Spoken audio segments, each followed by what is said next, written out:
ini yang saya harus stress itu adalah masalah geopolitik. Nah, Bapak Ibu sekalian, ketika kita bicara geopolitik, tadi sudah disampaikan bahwa isu yang katakanlah menjadi concern dunia, perang yang terjadi di Ukraina. Tapi ternyata tidak hanya itu saja, karena baru-baru ini kita juga mendengar Ketua Kongres dari Amerika Serikat, Nancy Pelosi, itu datang ke Taiwan, yang membuat Cina, sebenarnya Cina yang mana ini? Karena Cina ini ada dua Cina. Cina yang PRC, People's Republic of China, yang ada di Beijing, dan Republic of China yang saat ini ada di Taiwan yang kemarin didatangi oleh Nancy Pelosi. Jadi ini isu Cina ini sebenarnya adalah satu negara tapi ada dua pemerintahan, kira-kira seperti itu. Nah, itu merebak ya, karena Cina marah dari PRC Beijing, lalu kemudian sudah ada latihan perang di sana dan ada kekhawatiran bahwa Cina PRC akan melakukan penertiban terhadap tanda kutip rencana pemberontakan dari ROC, Republic of China, kalau mereka ingin menyatakan merdeka. Itu yang dikhawatirkan oleh People's Republic of China. Nah, jadi isu itu juga menjadi warna ya bagi dinamika yang ada pada saat sekarang ini. Kebanyakan negara mengakui PRC sebagai representasi dari Cina. Tapi negara seperti Israel, dia mengakui ROC, Republic of China, sebagai representasi dari Cina keseluruhan. Ya. Nah, di sini yang tentu pemerintah Indonesia akan hati-hati ketika mengundang, katakanlah, kalau misalnya mengundang di KTT G20. Karena sebagai tuan rumah, sebagai presiden, Indonesia punya diskresi untuk mengundang siapapun negara ya, yang dianggap penting dan bisa berpengaruh pada perekonomian dunia. Terkait dengan Ukraina dulu, saya ingin bicara dalam kesempatan ini. Jadi pada waktu perang ini dimulai, kalau kita masih ingat kira-kira bulan Februari, itu awalnya adalah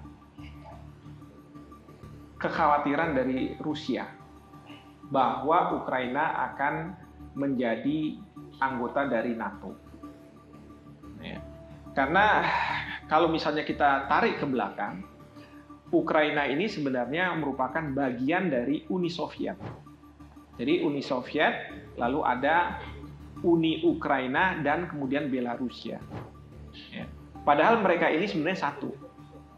Tapi, ada tapinya, karena pada waktu itu ada blok timur dan blok barat, Uni Soviet merasa kalau dia cuma satu, suaranya secara internasional bahkan di Majelis Umum PBB itu cuma satu.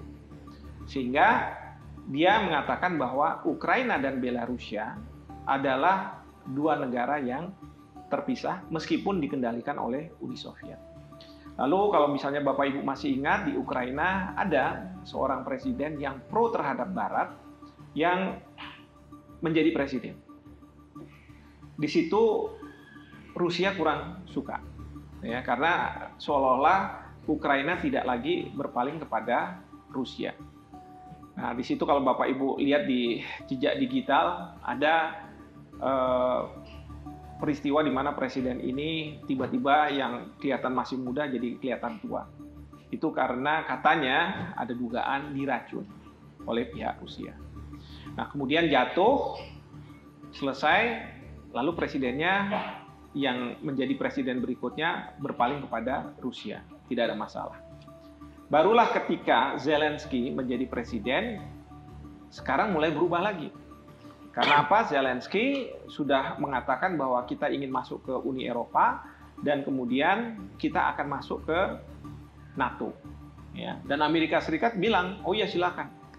Nah, di sini Rusia khawatir. Khawatir karena kalau Ukraina masuk ke NATO, maka NATO itu akan melakukan ekspansi ya di Eropa. masuk ke wilayah timur yang dulunya dikenal sebagai negara-negara Eropa Timur yang berada di bawah Uni Soviet. Putin sudah memberikan peringatan, jangan kamu masuk, jangan kamu masuk. Bahkan memperingati juga Amerika Serikat, jangan diterima, jangan diterima. Tetapi ternyata peringatan itu tidak digubris. Ya, bahkan kemudian Putin mengatakan, saya akan melakukan latihan militer di bagian timur. Jadi di Ukraina Timur, di perbatasan Rusia dengan Ukraina. Di sana dilakukan latihan militer, lalu Ukraina masih dengan sikapnya yang tetap akan masuk ke NATO. Nah, disinilah Bapak Ibu sekalian, serangan pertama oleh Rusia ke Ukraina adalah di timur ini, di Donbas. Yang dijadikan alasan bukan kekhawatiran Ukraina masuk NATO, tetapi di perbatasan orang-orang Ukraina yang masih menggunakan bahasa Rusia dan mempertahankan budaya Rusia. Nah, mereka-mereka ini merasa disingkirkan oleh pemerintah Ukraina. Jadi dilarang menggunakan bahasa Rusia, mempraktekkan budaya Rusia, bahkan diserang dan lain sebagainya. Yang sejak beberapa tahun yang lalu mereka mendirikan sebuah negara, itu yang disebut sebagai Donetsk dan Luhansk. Jadi Rusia pada waktu itu untuk punya legitimasi menyerang, tapi bukan sebagai agresi, bukan sebagai agresor, maaf, dan bukan sebagai invasion, gitu ya. Maka yang dia lakukan adalah mengakui dua republik ini, Luhansk dan Donetsk, dan kemudian mereka membuat kerjasama bidang pertahanan. Kalau kamu diserang, saya akan menyerang balik siapapun yang menyerang kamu. Dan tentu kita tahu bahwa Ukraina menyerang Donetsk dan Luhansk karena mereka mau melakukan tindakan polisionil di Luhansk dan Donetsk, kan gitu kan. Jadi itu hari pertama. Tapi kemudian yang terjadi hari berikutnya yang diserang adalah Kiev. Orang bertanya-tanya, kenapa kok Kiev? Nah, ini yang terus kemudian yang diserang Kiev itu karena dari pihak Rusia ingin menjatuhkan Presiden Zelensky dan menggantikan presiden yang pro terhadap Rusia. Ya, ini juga dilakukan. Kayak di Afghanistan kan Amerika Serikat juga menjatuhkan misalnya Taliban, kemudian diganti dengan pemerintahannya. Atau misalnya di Suriah dicoba seperti itu juga, ya, di beberapa tempat. Ini geopolitik memang seperti ini. Nah, jadi Rusia melakukan serangan ke Kiev, tapi ternyata tidak sampai ketemu dan bisa diturunkan. Jadi Bapak Ibu sekalian, perang ini sebenarnya antara memang Rusia dengan Ukraina. Ukraina tentu mempertahankan diri.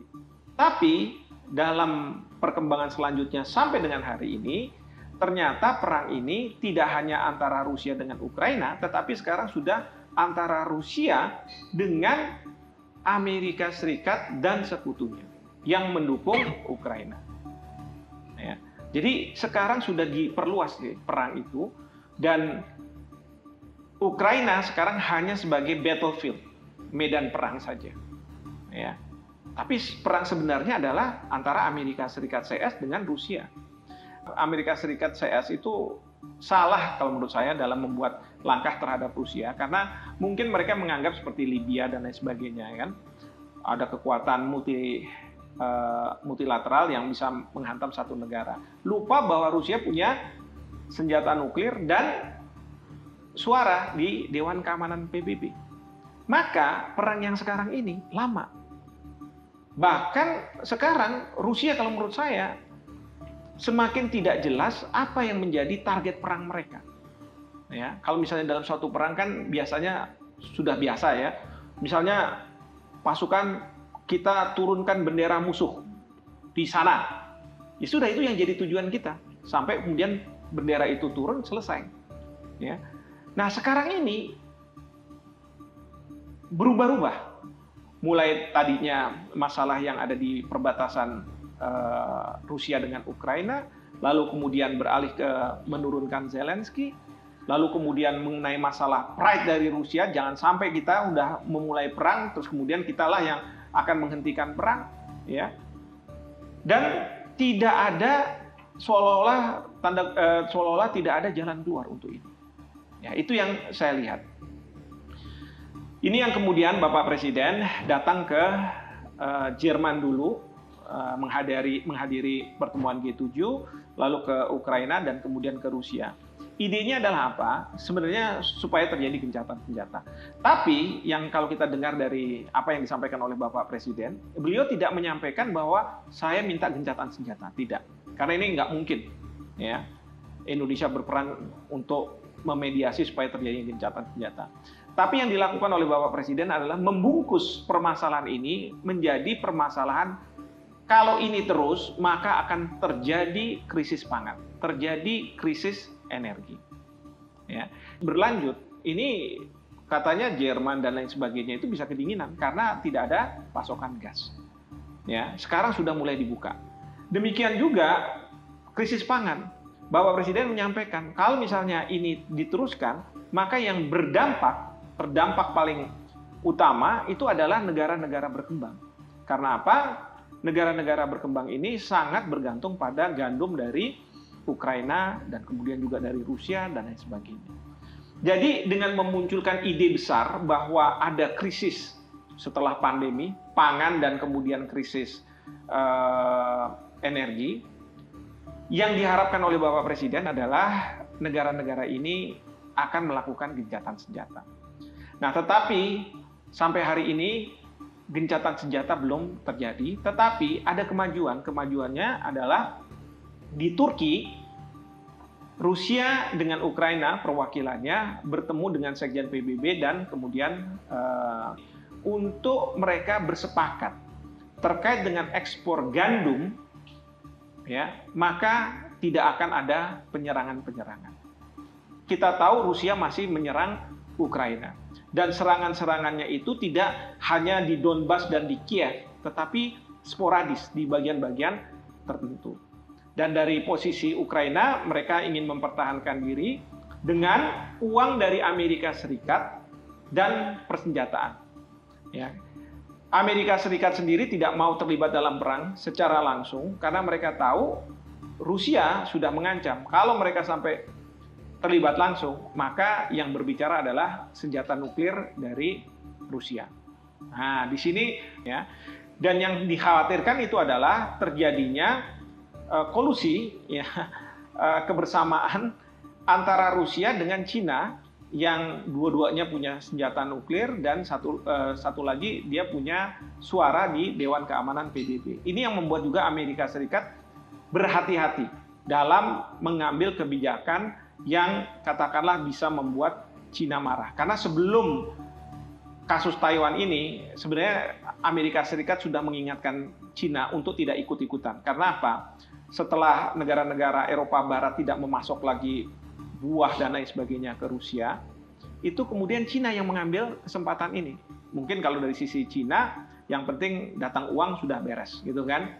Nah, Amerika Serikat merasa bahwa apa yang dilakukan oleh Cina itu mendukung pihak Rusia. Jadi udah dikasih warning. Dan Cina akhirnya agak mundur sedikit.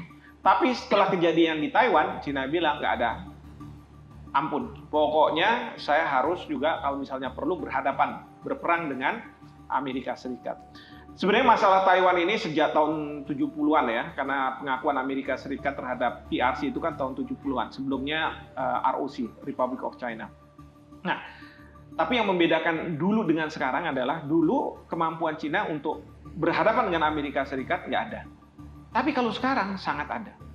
Dan kalau misalnya itu dilakukan, ini bisa menjadi dunia ini dalam situasi yang instabil lah, tidak stabil. Itu yang kita khawatirkan. Tapi Bapak Ibu sekalian, ada satu window of opportunity menurut saya. Ya, sebagai akhir dari 15 menit saya ini, mohon maaf, yaitu pertemuan di Bali nanti, KTT G20. Indonesia kita tidak berperan sebagai mediator atau apa, karena ini sudah gajah-gajah yang bertarung gitu ya, jadi akan sulit. Tetapi window of opportunity-nya itu adalah begini. Kalaulah semua negara, kepala pemerintahan kepala negara datang ke Bali, dan kemudian mereka membicarakan agenda-agenda yang sudah ditentukan, mungkin ada warna walkout dan lain sebagainya. Yang penting mereka datang. Nah, bagi pemerintah Indonesia, yang penting adalah menyediakan satu venue, tempat, ya, dan kesempatan untuk mereka-mereka yang bertikai untuk duduk dan membicarakan perbedaan-perbedaan mereka. Ya, kalau tadi dikatakan Rusia melakukan invasi, pasti Rusia nggak mau terima. Kami nggak melakukan invasi, kami melakukan tindakan yang menurut hukum internasional kami dibenarkan, yaitu kami membela diri. Ya, membela diri karena apa? Daripada saya terancam oleh NATO, lebih baik saya hilangkan dulu ancaman itu. Nah, dia nyerang dulu. Atau buktinya kan Republik Luhansk dan Donetsk ini diserang. Ya saya kan sudah punya perjanjian pertahanan, saya serang aja. Pasal 51 Piagam PBB sudah menentukan seperti itu. Ya, jadi setiap pihak pasti punya argumentasi mereka. Saya selalu bilang ini seperti kayak lawyer gitu, kayak advokat ya. Kalau advokat kan prinsipnya maju tak gentar membela yang bayar, gitu kan? Nah, bukan yang benar, ya kan? Yang bayar. Ya, baru nanti hakimlah yang menentukan siapa yang benar. Karena kalau advokat dia bilang klien saya yang paling benar, Pak. Lawannya bilang enggak, klien saya yang paling benar. Makanya mereka bersengketa. Ya kan?